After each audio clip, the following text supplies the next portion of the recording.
Okay, let's go.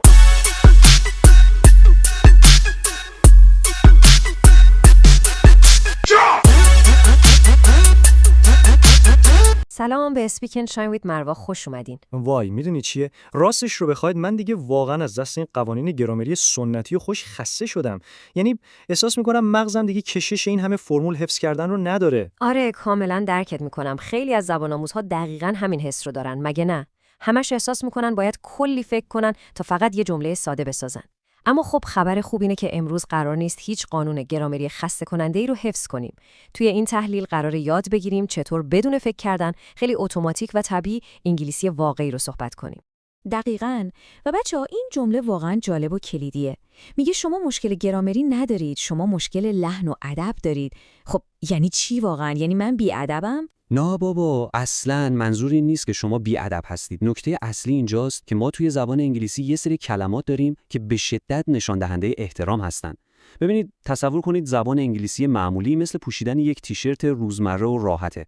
برای توی خونه خیلی عالیه، اما برای یک محیط کاری حرفه‌ای خب زیاد جالب نیست. آها، پس کلماتی مثل could، would و should در واقع همون کت شلوار دوخت سفارشی و شیک زبان انگلیسی هستن، درسته؟ وقتی میپوشیمشون شخصیت ما رو کاملا تغییر میدن و ما رو خیلی حرفه‌ای‌تر نشون میدن. دقیقاً زدی به هدف. این سه تا کلمه جادویی همون کت و شلواری هستن که امروز می‌خوایم تنمون کنیم تا ببینیم چطور رفتار بقیه با ما عوض میشه.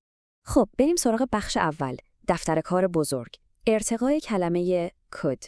خب چشمتون رو ببندین و یه دفتر کار شیک و پرفشار رو تصور کنید. از این پنجره‌های شیشه‌ای بزرگ، آدمایی که سریع در حال حرکتن و حالا خودتون رو تصور کنید. چند تا جعبه پر از پرونده‌های سنگین توی دستتونه و دستتون داره از درد منفجر میشه. توی این وضعیت سخت میرسید به در ورودی و یه نفر اونجا ایستاده.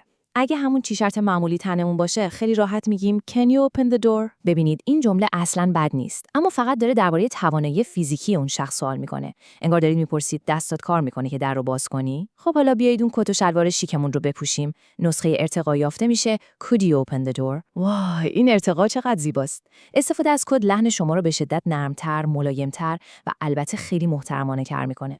پس کلمه کود در واقع به معنای یک درخواست مؤدبانه است. بله، دقیقاً. حالا بیایید یه نقش‌آفرینی کوتاه داشته باشیم.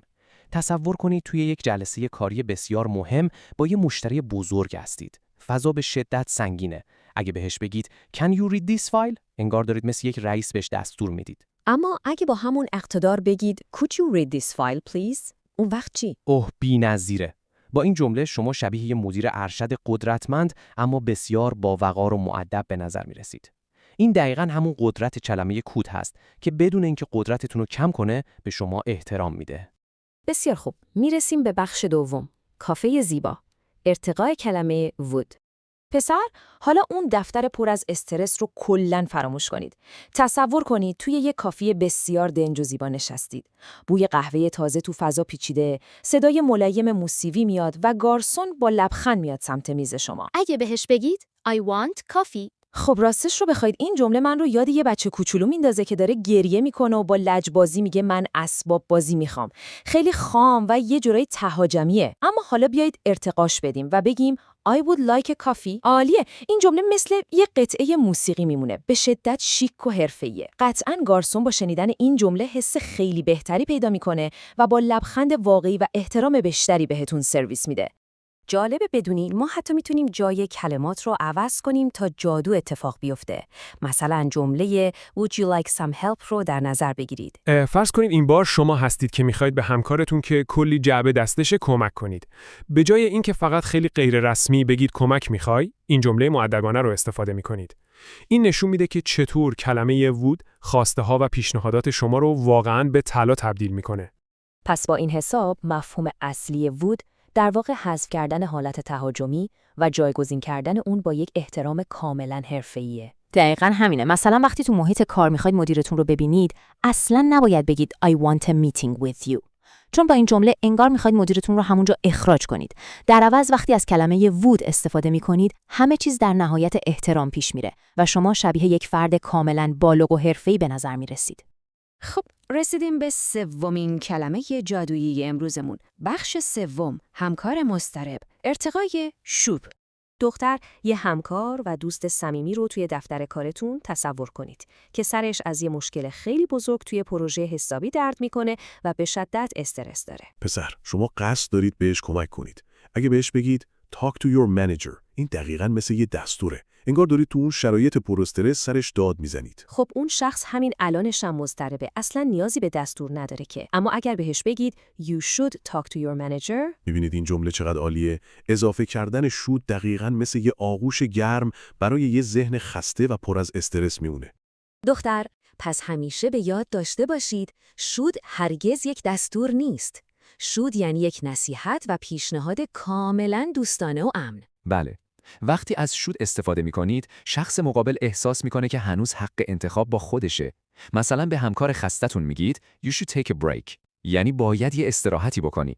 شما با مهربانی بهش پیشنهاد میدین بدون اینکه هیچ فشاری روش بیارید. این واقعاً اوج هنر در ارتباطات.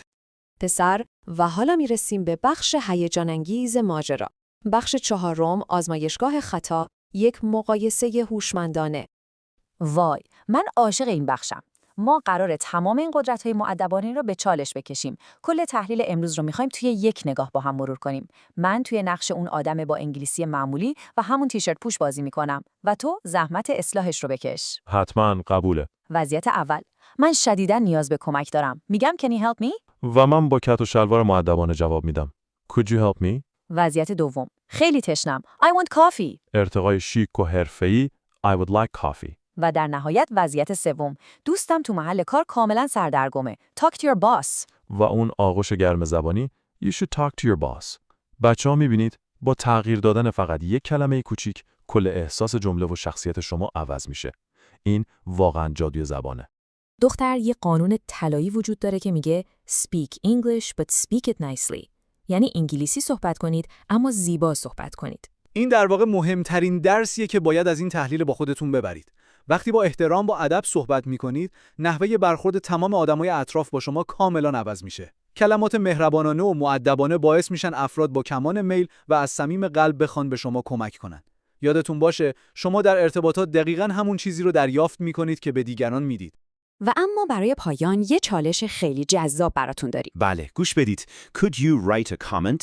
I would like to read it. You should try it now. میبینید چطور از هر سه کلمه جادویی استفاده کردیم؟ ما ازتون میخوایم که همین الان وارد بخش کامنت ها بشید و 3 تا جمله با این 3 قدرت جادویی جدیدتون برامون بنویسید. ما همه کامنت ها رو با دقت میخونیم و اگه اشتباه کوچیکی هم بود با کمال میل و با ملایمت براتون تصحیح میکنیم. پس منتظر چی هستید؟ حتما امتحانش کنید. خیلی ممنون که تو این تحلیل همراه ما بودید و یادتون نره زیبا صحبت کنید.